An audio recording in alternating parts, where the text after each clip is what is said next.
շատ նեղ ու սպეციფիկ դեպքեր կան, երբ պետությունը միջազգային արբիտրաժի կողմից կայացված որոշումը կարող է չկատարել, հղում կատարելով հանրային շահին պետության, բայց դա շատ հիմնավոր պետք է լինի։ Ու այն դեպքում, երբ որ պետությունները ոնց որ պարոն Կարապետյանի ու Հեծի պարագայում է հղում է անում այդքան ընդհանրակման մեկնաբանման, դա ընդհանրապես ամբողջ միջազգային արբիտրաժի պրակտիկայի հակասում է ու հեղինակազրկում է այս կառույցի այս տասնամյակներում ձեռք բերած հեղինակությունը։ Հիմա մենք այս պահի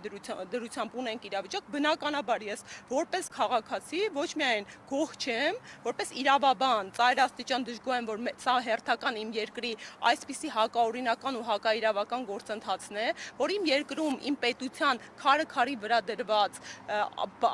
մեծ ջանքերի արդյունքում ձեռք բերված հեղինակությունը միջազգային կառույցների եւ գործընկերների առջեւ այսքան հեղինակազրկում է, որ բացառապես քաղաքական թիրախավորման հետևանքով իմ երկիրը կորցնում է գրավչականությունը դրսից նոր ներդրողների համար, որովհետև բնականաբար, երբ քո Հայաստանում իրենց ազգային մեծանուն գործարար Սամվել Կարապետյանին այդ մասշտաբի մարդում ամբողջ նաև այդ թվում իր դեմքով մեզ ճանաչում են մի շարք երկրներում, ապօրինաբար կալանավորում են, պատկերացնում եք ինչ որ գործարար, ով որոնողական աշխատանք է կատարում ու նպատակ ունի գալու եւ մեր երկրում ներդրում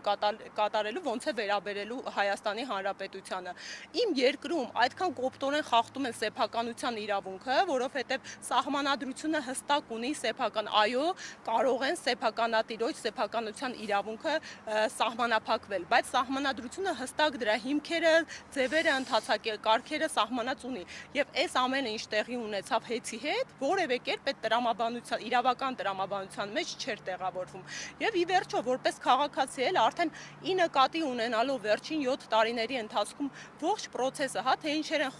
խոստումներ են մեզ տրվել եւ ինչ է արդյունքում տեղի ունեցել, թե ինչպիսի գործընթացներ են տապալվել, բացի այն, որ լրջագույն մտահոգությունը, որ մեզ նոր աղետ է սպասում, հատկապես երբ խոսքը այսպիսի ռազմավարական օբյեկտի մասին է, մենք հասկանում ենք, եթե Հեծի հետ ըստ էության գլոբալ կառավարման տապալում տեղի ունեցավ, դրա հետևանքը անկախ մեր քաղաքական դիրքորոշումներից բոլորս ենք կրելու։ Հետևաբար պետք է կրկին, այս հիմքով եւս հանրային կոնսոլիդացիա ապահովենք, փորձենք հանրային վերահսկողություն իրականացնել ու պահանջատեր լինենք մեր իրավունքներին, հարգելի Հայաստանի Հանրապետության քաղաքացիներ։ Իմ կոչն է, հորդորն է հասկանալու, որ թույլ մի տվեք ձեզ ճնշեն, թույլ մի տվեք ձեզ խեղճացնեն։ Դուք եք այս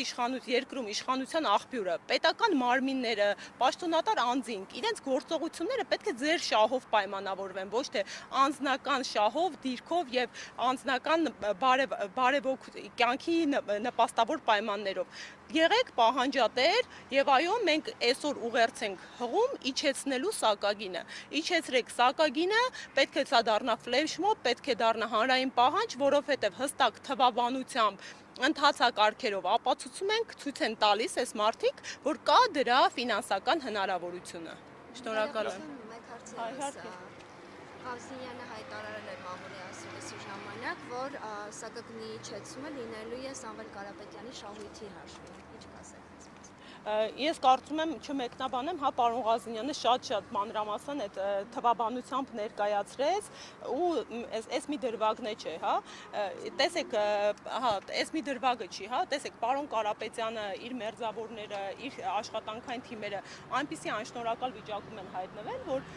իրականում նաև կյանքը ցույց տվեց, որ այս մարդը իրական բարերար է եղել, որովհետև չի շահարկել իր բարեգործությունները ու նաև պարոն Ղազնյանը իր մի քանի ասուլիսներում բազմաթիվ անգամներ ցույց է տվել, թե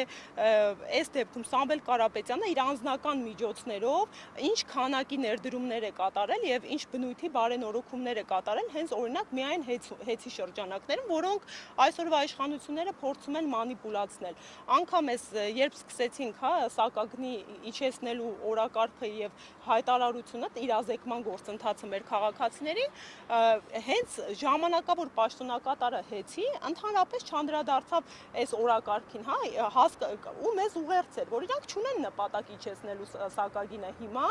իրենք հավանաբար, ինչպես մեր գործընկերուհին ներկայացրեց, հավանաբար կա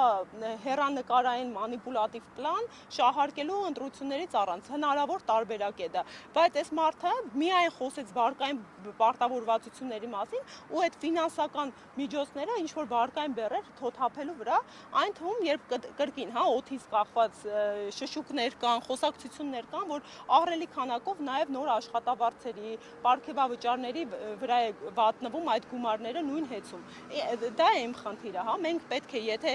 այդ միջոցները առկա են ու այդ միջոցները հնարավորություն են տալիս սակագնային պլանը իջեցնելու քաղաքացու կրկին ընդգծում եմ սոցիալ-տնտեսական բեռը մի փոքր թոթափելու նպատակով, մենք պետք է նպաստենք, որ այդ ուղղությամբ միջոցը ծախսվի, ոչ թե օգտագործվի կրկին, հա, պարգևավճարներ եւ աշխատավարձներ բաշխելու վրա։ Իսկ հաշվարկը հանձնաժողովը պետք է անի, թե մոտավորապես ինչքան կարող է իջնել, թե կարող ենք sense մոտավորապես։ Տեսեք, մոտավորապես անկեղծ ասած,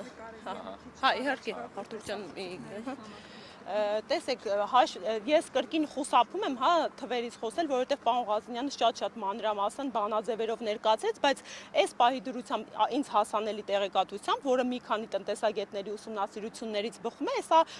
վերջնական պայմանական թիվ եմ ասում, հա, ասում եմ, որ մինչև 3 դրամ այս պահի դրությամբ հնարավոր է իջեցնել սակագինը, որը կարծում եմ բավականին մեծ գումար է ու ընդգծենք, հա, ի հեճուկս այդ հայտարարված շրջանառված թվի կրկին իշխանությունները փորձում են մանիպուլացնել, ասել, որ ավելի քիչ գումար է իջեցվելու, հնարավոր իջեցնել։ Այստեղ կրկին, հա, ես ուղերձում եմ,